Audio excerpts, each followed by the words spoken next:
It does link to probably what you have just been talking about, and this is the multi-generations in the workforce. One of the questions came through, is it actually the role of HR to be looking at that alone? How do we ensure that they're engaged, that all the generations are benefiting from everything an organisation's got to offer? So I'm interested to probably hear all of your views on that, but maybe we'll start with you. Sure, Yeah. sure. I think it's a perfect segue from the conversation we just had, because really, I think this conversation was probably the most cross-generational conversation. And if like my 8 nieces and nephews were sitting out there, they would be, and I'm sorry, they'd be like shaking their head, like intrusive. This is not intrusive. You know, their perspective and their norm on technology is obviously very different from ours. I think they struggle with the intrusive, and when I say they, so now we get to the millennials and whatnot into the workforce, we could learn from them. Like, learning the technology is much less laborious for them than it is for us. They teach me very quickly how to use this stuff.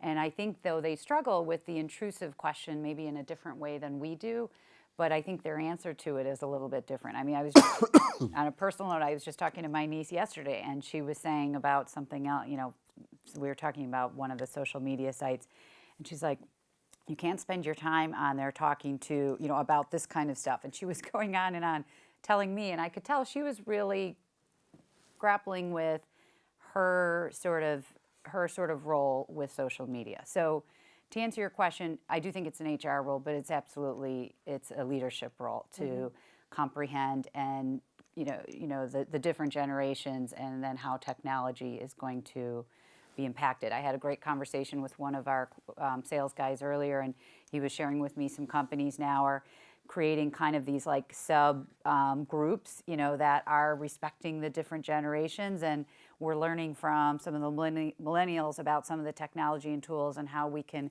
create some of those collaboration communities, and teaching some of the other generations. And we're going to have to figure out more ways to do that, because we will be behind in our generation.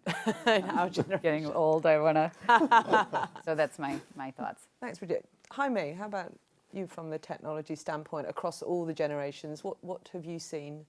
So I don't know how many generations we're going to have at the same time. No workforce was 3 or 2 or 20. I don't. 5 right now. Yeah. Well, I know. I would challenge that, but anyway. So again, again, in my view, from a technology standpoint, I don't think that the generational issue is such. Of course, there's different ways to develop a millennial compared to a Generation X or whatever. There's different ways to recruit somebody who is in a different generation. That's a given. But I think what's more relevant there is making sure that you actually are able to grasp their differences as generations, in the way they work, in the way they behave within the company, and leverage and mutually benefit from those differences. I don't think that's something that current technology allows us to do, because in many cases it's very hard to profile a person based on a generation as such, something you simply cannot do. Of course, you can tell, based on what you read or when you've seen on various blogs, you can tell that millennials tend to be more innovation focused. They look for purpose and so on and so forth. Whereas baby boomers are on the way out. What do they care? They've got pensions there. Exactly. Right. Yeah, sure. But beyond that, you need to be able to. So technology will allow us to profile those different groups, and then find ways to mutually generate benefit for all of them. And I could again spend some time on things that we're doing on the recruiting side of things, but I think I rather, in interest of time, I'll Okay, so before I throw open to the floor, does anyone want to add any other? I think technology will help us as well. Okay. I think technology will become more intuitive. I think if you've got an iPhone and you're using the device at the bottom, you ask questions and it tells you the answer, or it finds you the web page.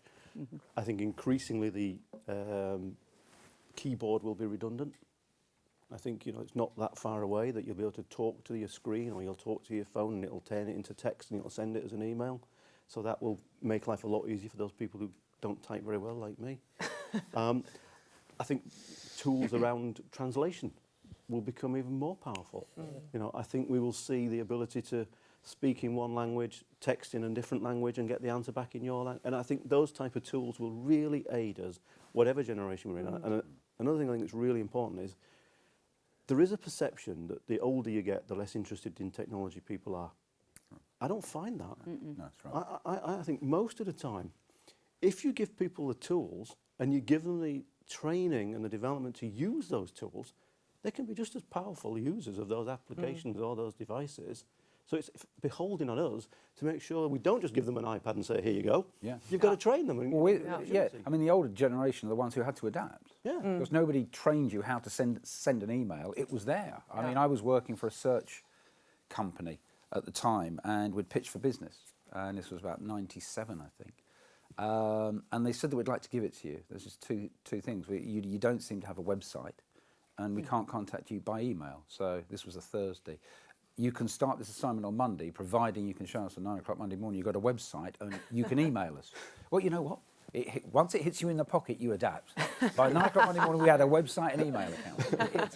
And we had to learn how to do that. But I think that just look at people as people, and if HR have, you know, a role to play, it's actually not this. Well, you know, don't listen to workplace consultants trying to charge you £1,500 a day to tell you millennials want this and baby boomers want that. Ultimately, they're people. If they're still in the workplace, they're working for the common good. It's not like that people expect to come in and do different things. They actually like working. You find that a lot of people who are younger like working with a mixed age. If you go into Europe, I've been to some European HR conferences, and they talk about diversity and inclusion quite differently. It's not just about age, gender, ethnicity. It's about introverts and extroverts working together, working together. It's about people, creative people and analytic people working in the same team. It's about people of different technological capabilities coming together as one. So it's a very different thing. And I think that rather than looking at what divides, because I saw somebody, and I can't remember who now, speak in the US a couple of years ago, and he said that somebody entering the workforce between 2008 and 2013 has more in common with somebody who entered the workforce between 1978 and 1983 than with somebody who entered it between 2003 and 2008. And that's true, because if you look at the socioeconomic, cultural, family influences between the ages of 13 to 18, which is what a lot of people do look at to come up with these classifications, that tends to be what shapes aspirations and values, then depending on what's happening in the world at that time, will impact that.